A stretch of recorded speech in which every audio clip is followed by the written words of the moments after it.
Hürmetli vatandaşım, evet, kirliksimizi başlayımız. Deyotun, Beijing'e kerek bolğanı mütedillik mi ve yoki radikallık mı? Mavzuluk makale 2015-yıl 3. ayının 13. günü Cumhur'a nazar. Torbiti ilan kılın. Makalenin avtoru Deyotun efendi bu kişi Cumhur'u igelleş namayişini teşkilleyen Şangang'da ve şu hareketke rehberlik kılgan kişilerden birisiydi. Makale mındak başlandı. 2010 yılı Şangang'da siyasi islahat hareketi başlanğandan keyin Şangang yani Hong Kong Demokrat hareketide mütedillik yoki radikallıktan ibaret iki yol manzarası ortaya çıktı. Demokratik hareket ortaya çıkan iki yol ortasında özara rekabetleşiş ve maslaşış bolğan idi. Mütedil yoki radikal iki yolun nişanı hem taktikisi da farklı var idi. Lekin mütedillik yoki radikallık iki yol içinde derece cihati fark mı var idi? Bazıda mütedillik bilen radikallıktan çekçigirası enek bolmaydıgan iş mi yok idi. Şangang'da demokratik hareketler terakki kılıp bugün günge yetip kelgende Şanganglıkla yani Hong Konglukla kolga keltirgen nişan ya kolga keltirmekçi bolğan nişan Şangang memuriyetini saylaş meselesi boyunca hareket mütedillikten radikallıkka terakki kıldı. Birinci, saylıqçılarning haqiqiy tanlışı bolışı lazım. İkinci, puhrala namzat körüstiş gerek. Üçüncü, Şangang'ın menfaati el-yul a'la bolışı lazım. Dördüncü, Şangang şehir devleti bulup kurulup özünü başqurışı gerek. Beşinci, Şangang müstakil bolışı gerek. Ahırki üç nişan, yani Şangang müstakilliği, Şangang şehir devleti bulup kuruluşu ve Şangang Hong Kong menfaati el-yul a'la bolışı dep davamlaştırdığı Deyotun efendi makalesini.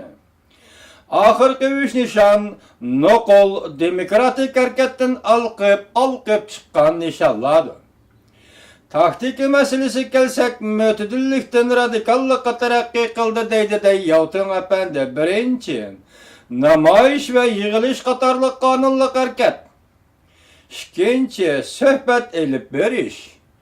Üçüncü, zoravallık işletmeydiğen puhrala karşılık körüsüş hareketi. Dördüncü, cismani beden bilen ittirişiş. Lekin teşebbüskarlık bilen hücum kılmaslık. Beşinci, zoravallık işletiş. Deyotun makalesini mındak davamlaştırdım.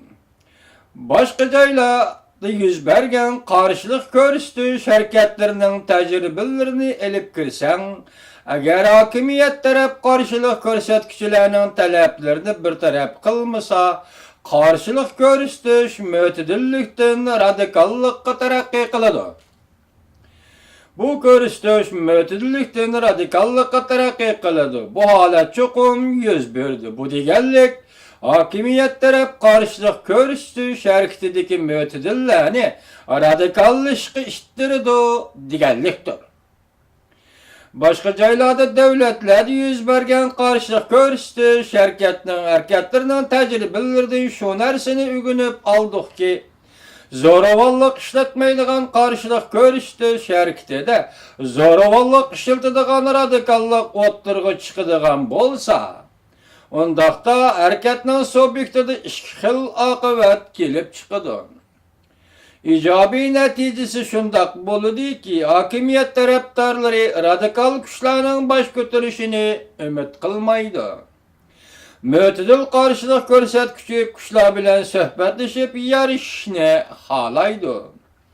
Karşılık görüşünün ahırkı nişanıga yeterliydi. Her iki taraf öz mudda maksatları yeterliydi.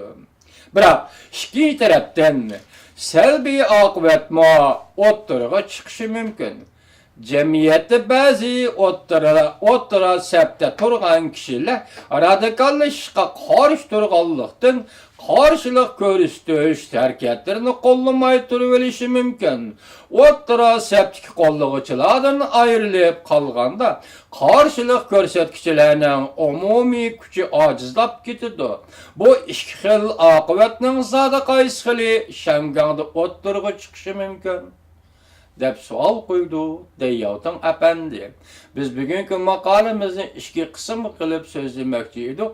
Birinchi qismini so'zladik, endi ikkinchi qismini anglanglar vatandoshlarim.